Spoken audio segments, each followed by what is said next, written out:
Hey there. So, you're a new retail energy provider looking to acquire customers. Now, of course, you can do that in a couple of ways. Um, One of which is the organic approach, where you go out and just solicit sales of customers through direct marketing, door to door, telemarketing, digital marketing, all of those usual growth methodologies. Although they're very sometimes very effective, they also are relatively slow, considering the business models that and expectations that a lot of startups have in terms of acquiring tens of thousands of new customers. So the other approach that, of course, many new startups consider is acquiring another company or acquiring the contracts of another company. Um, in this business, there's a lot of distressed assets out there, and a new company coming in can quickly build a book of business by acquiring the contracts of another company. Now, if you're going to be in this M&A process of acquiring various books to build your book quickly, you're going to probably use outside counsel because you're just going to need the bandwidth and the expertise to do multiple deals, not only to actually do full consummation, but also just simply doing the due diligence and analysis that you're going to need in negotiating the contracts, um, and participating in the bid process that they have. So one of the things I would encourage you is to develop a methodology for your hiring of outside counsel that will ensure that you get the best value for your money for hiring the expertise. Now, as I always tell anybody who will listen, in hiring an outside counsel, you want to hire the lawyer, not the firm. And so, what you want to find out is who in your experience with external firms or by recommendation from other people, who's the lawyer that can be your point person. And you want that lawyer to be a point person not only for the actual deal work, but also to be able to recommend other attorneys in his firm that can help with the ancillary work sometimes that occurs.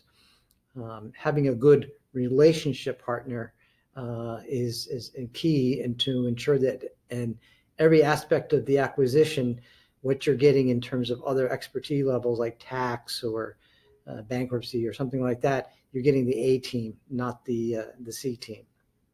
So, assuming you've identified a number of firms and attorneys in particular that might meet those requirements, it's always good to have essentially an RFP process. And you can do that by simply creating a database of all the attorneys, the firms, the contact information, and any retainer agreements you already have with them or arrangements. And then, proposing that on a particular deal, that they give you an estimate, a proposal for the deal. Now, some firms will stick strictly to telling you what their hourly rates are for the senior, mid-level, and junior associates, paralegals, for example.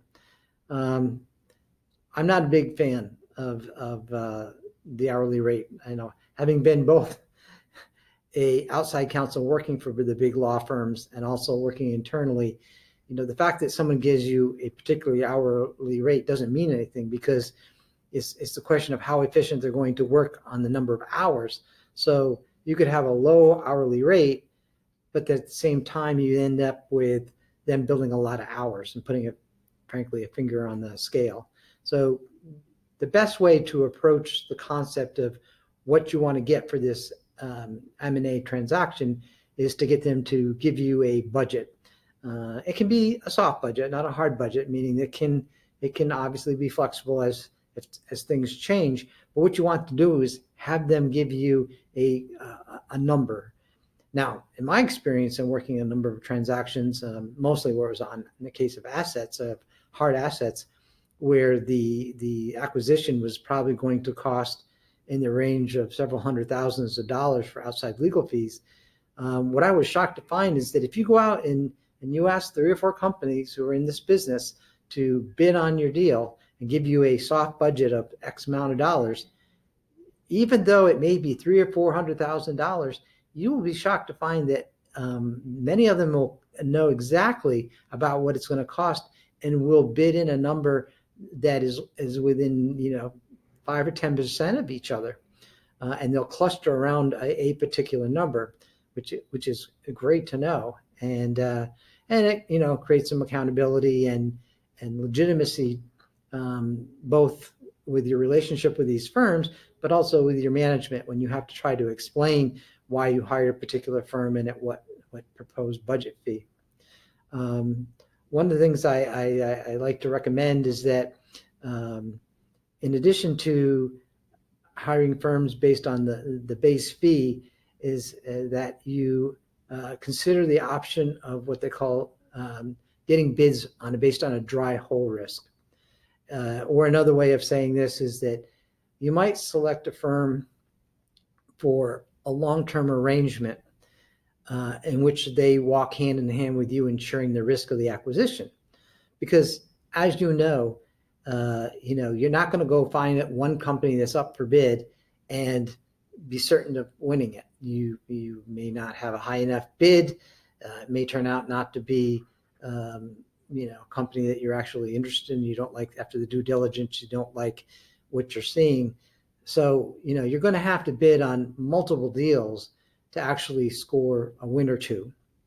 And so one of the ways you can work the arrangement with a firm or two, and this is not a hard commitment, but it's a soft commitment that you can make with them to say, hey, look, if you share the risk of not winning a deal with me, then I will give you the opportunity to work on several deals with my company, and you give me a discount for those deals where I'm not going to win. But on the other hand, when we do get a deal and we close, I will give you a premium on the other side. So one of the ways you might look at this is say, hey, look, law firm A is going to cap its fees at 75% of what its original budget is if it was to actually close. And if it's dry hole risk, then all you get billed is 75% of the total fees that were incurred. However, if you do 2 or 3 deals like that, and finally on number 4, you win the deal, you will pay them the full fees for that particular deal plus some percentage premium, maybe 20-25% on the transaction. And that's great because it means that you can get economic arrangement on the deals that don't end up being basically dry holes. Yet at the same time, the firm that you use is rewarded for sticking with you to the end, and you both succeed and get a premium when you close on a deal, which is, you'll be happy to pay if you win a deal. So that's my thoughts on some deal structures when it comes to M&A. I also would encourage you to create this, and I've actually prepared a database that you can use as a structure to load in all the information about law firms, attorneys, contact information, retainer agreements, situations, and you also can, on a particular deal, create a new table, and you can compare the strengths and weaknesses. So you might obviously come in, primarily is what's the proposed bid on doing this deal, but you also want to ask, like, well, are there strengths that they have? For example, they have licensed attorneys in that particular state, or are there offices in the same city where you're located, or do they have are they a full service firm and can provide all the expertise of not only the acquisition, but, for example, any regulatory requirements that you may have to deal with in that particular state or states where these entities are located. or if they don't have those. And so you can, at the end of the day, kind of, rank them, rate them on their strengths and weaknesses, and make the final choice based on the lowest responsible bid. In other words, they meet all the criteria of what you may be able to need to achieve and are the lowest bid as well, which may not be the same as the pure lowest bid.